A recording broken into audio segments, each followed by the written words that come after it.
After the age of 75, the vast majority of deaths, nearly 99%, can be traced back to just 5 reasons. And here's the tragic part. Most of those deaths are avoidable, not through magic, not through expensive medications or high-tech interventions, but through something far more demanding: personal responsibility, discipline, and meaning. And if that sounds harsh, it's only because reality is harsh, but it's also redemptive. And if you're willing to listen, truly listen, not with your ears alone, but with the part of you that still hopes for life, then just maybe you can sidestep the fate that most accept without protest.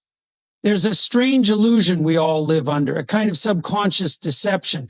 We believe somewhere deep in our psyche that aging equals decline, that it's the beginning of the end.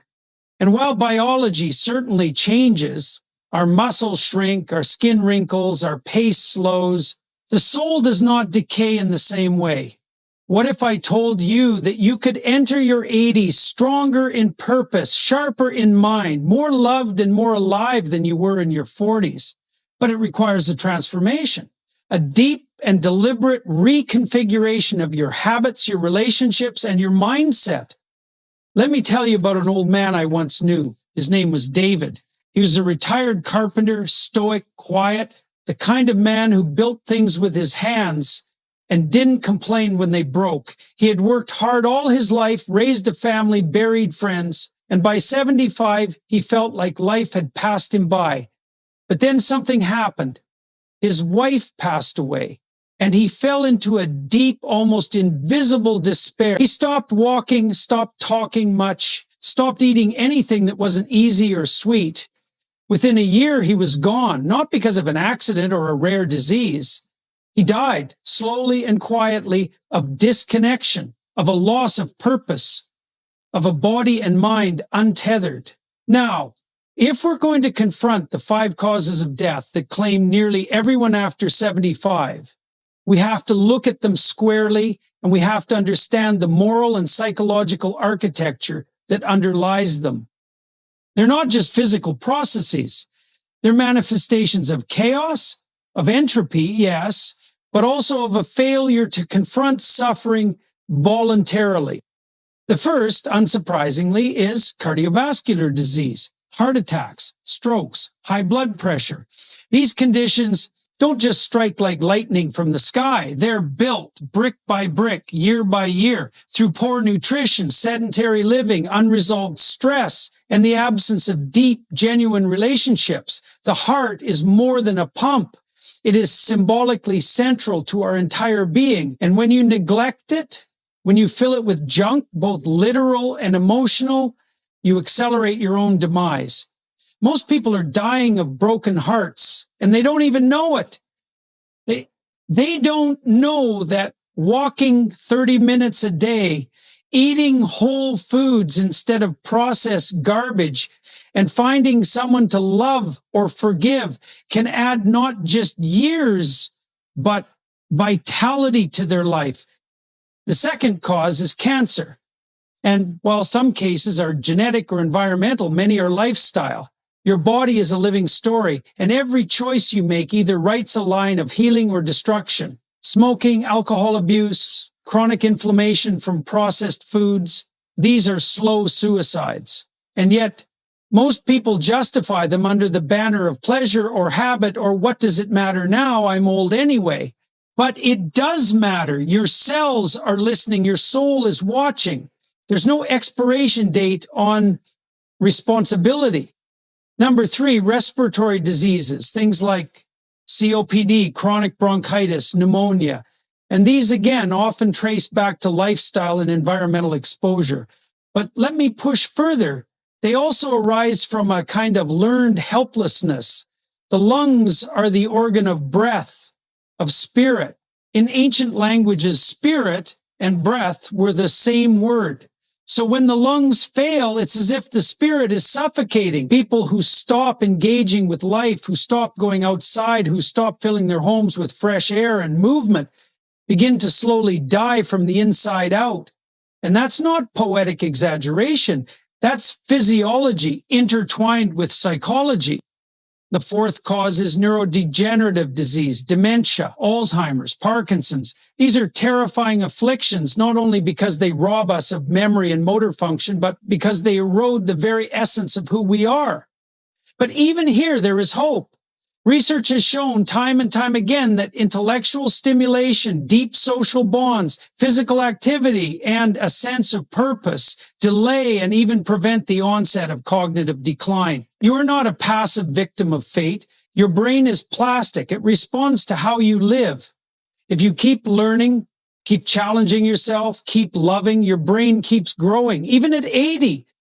The fifth reason most people die after 75 is accidental injury, falls, fractures, car accidents. And these seem like random occurrences, but they rarely are. They're the culmination of neglect, of weakened muscles, poor balance, loss of vision, and a lack of situational awareness that stems from a deeper philosophical stance that aging equals decline. No, aging should equal wisdom. Mastery, the culmination of a life lived in accordance with truth. If you train your body, even lightly, if you practice balance, flexibility, awareness, if you treat your body like it still matters, it will respond. And it could mean the difference between another decade of life or a fatal fall in the bathroom. But I want to say something else, something deeper. These 5 causes of death, these medical explanations, are ultimately just surface level manifestations of a deeper crisis, a spiritual one. People are dying because they have no aim, no story, no structure. The collapse begins not in the body, but in the soul. And we don't talk about that because it's uncomfortable. It demands responsibility. It forces you to look in the mirror and ask, what am I living for? That's a brutal question, but it's also the most important one. You want to live past 75 and thrive? Then don't just eat better and walk more. That's necessary, but insufficient. You need a reason to get up in the morning, a reason that's bigger than yourself. Maybe it's your grandchildren. Maybe it's your art. Maybe it's volunteering, teaching, building something, restoring what was broken in your family, but find it. Because without that reason, no diet or supplement will save you. The body follows the spirit, not the other way around. Let me leave you with one more story. There was a woman I met during a lecture tour, 82 years old, sharp as a blade, radiant. She stood up during the Q&A and said, I took up weightlifting at 70. The crowd laughed, thinking it was a joke. But she wasn't joking. She deadlifted more than most 20-year-olds. She cooked her own meals, volunteered at a local shelter, read philosophy for fun, and she looked me dead in the eye and said, it's not aging that kills you, it's giving up. That hit me, and it should hit you too. So here's the truth. If you want to beat the odds, if you want to be the one who lives not just long, but well, then you must rebel fiercely, daily, against the entropy that threatens to consume you. You must choose discipline over comfort, meaning over ease, courage over apathy. And it starts now, not tomorrow, not when the doctor gives you bad news. Now, stand up straight, take a walk, call someone you've neglected, cook a real meal, read a difficult book, lift something heavy, forgive someone, or ask for forgiveness. Start today, because you may not have as many tomorrows as you think. And if you've already passed 75, then you're not too late. You're just right on time. You are the survivor, the elder, the one who's still here, because there's something left for you to do. So do it with everything you got. And if you're watching this for your parents or your grandparents, then let this be your wake-up call.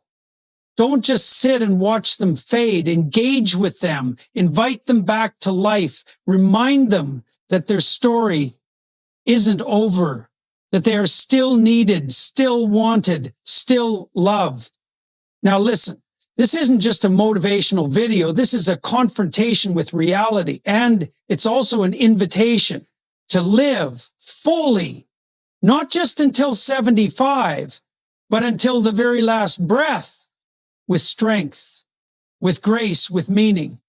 Subscribe if you found this meaningful. Share it with someone who needs to hear it. And don't let another day slip by in apathy, because life is still here and it's calling. Are you listening?